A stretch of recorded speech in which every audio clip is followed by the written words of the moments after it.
Police अधिकारी Mohan Bhagwat sir कट्ट्यावर आलेत. आपण गप्पांना पुन्हा सुरुवात करूया. ज्या मुलींचं म्हणजे ट्रॅफिकिंग होतं, मुलींना पळवून नेऊन नंतर वेश्या व्यवसायामध्ये लावलं जातं, त्या मुलींची सुटका हे खूप मोठं चॅलेंजिंग काम होतं. त्याच्याही बद्दल आम्हाला जाणून घ्यायला आवडेल. आणि तिसरी गोष्ट, हे सगळं करत असतानाच आपल्यासारखीच जी मुलं आहेत, जी भाषेमुळं वेगवेगळ्या प्रकारच्या न्यूनगंडानं पछाडलेली आहेत, त्याच्यातून त्यांना बाहेर काढून UPSC मध्ये त्यांना मार्गदर्शन करायचं. आणि शेकडो मुलांना तुम्ही आजपर्यंत या पद्धतीनं मार्गदर्शन करून ती परीक्षा पास होण्यासाठी आणि त्यांचं जे स्वप्न असतं UPSC क्लिअर करण्याचं, IAS IPS होण्याचं, तर त्याच्याही बद्दल 2004ला जेव्हा मी हैदराबादला आलो, तर पहिलं पोस्टिंग माझं हे सायबराबाद कमिशनरेटला झालं. आणि आपला जो हायटेक सिटी भाग आहे आत्ताचा, तर तो भाग तेवढी सायबर टॉवर होता तिथे, आणि त्या भागात काही रिसॉर्ट होते.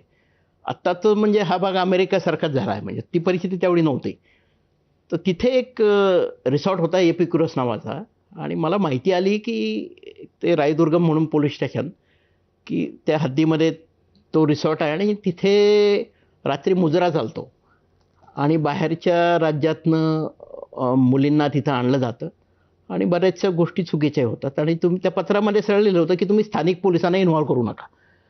तर 15 दिवसातनं एकदा नाईट पेट्रोलिंग यायची मला. तर मग त्या नाईट पेट्रोलिंगच्या दिवशी मी दुसऱ्या सब डिव्हिजनचे पोलीस घेतले, आणि मग तिथे रेड केली. तर रेड केल्यानंतर 19 मुलींची सुटका केली.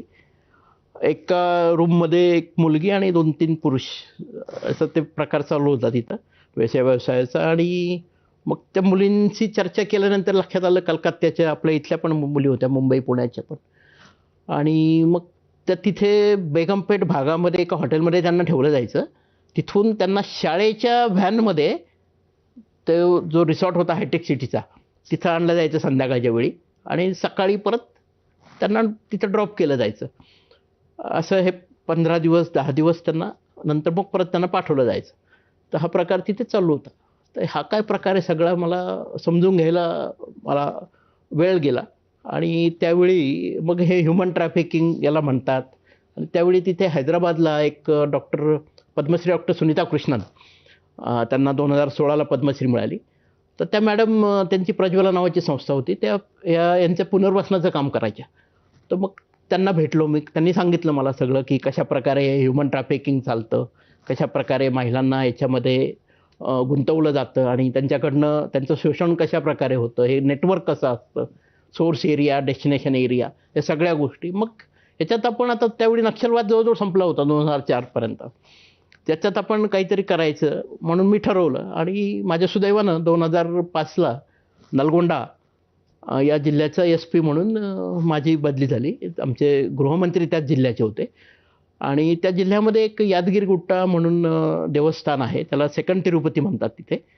तर तिथे एक रेड लाईट एरिया होता, आणि डोमारा जातीच्या महिला तिथे हा धंदा करायच्या.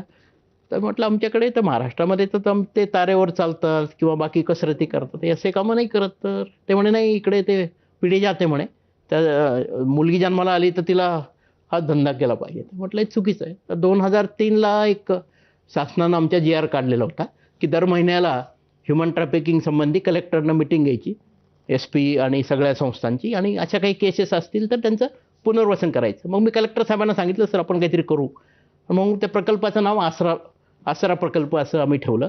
आणि मग त्याच्यामध्ये शासनाचे सगळे संस्था आणि नॉन गव्हर्नमेंट संस्था, ज्यात प्रज्वला डॉक्टर सुनीता कृष्ण मॅडमचं पण, त्यांना पण आम्ही हे केलं. इंडियन रेड क्रॉस वगैरे होतं. मग सुरुवातीला मी रेड केल्या, महिलांची सुटका केली त्याच्यातनं. आणि त्यांच्या मुलांसाठी आम्ही सर्व शिक्षा अभियानच्यामध्ये शाळा सुरू केल्या, की जेणेकरून त्यांची सेकंड जनरेशन प्रॉस्टिट्यूशनमध्ये परत जाऊ नये म्हणून.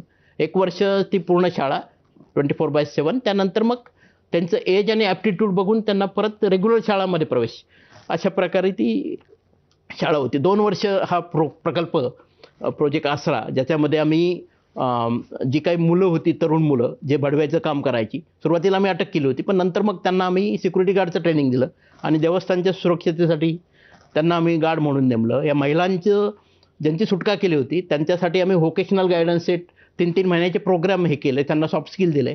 काहींना प्रायव्हेट याच्यामध्ये नोकऱ्या दिल्या, काहींना आमच्या DRDA तर्फे, ग्रामीण विकास यंत्रणा, सेल्फ हेल्प ग्रुपतर्फत त्यांना काही फायनान्स देऊन, मायक्रो फायनान्स, मायक्रो मार्केटिंग, त्यांना प्रॉडक्ट हे केले त्यांच्याकडनं.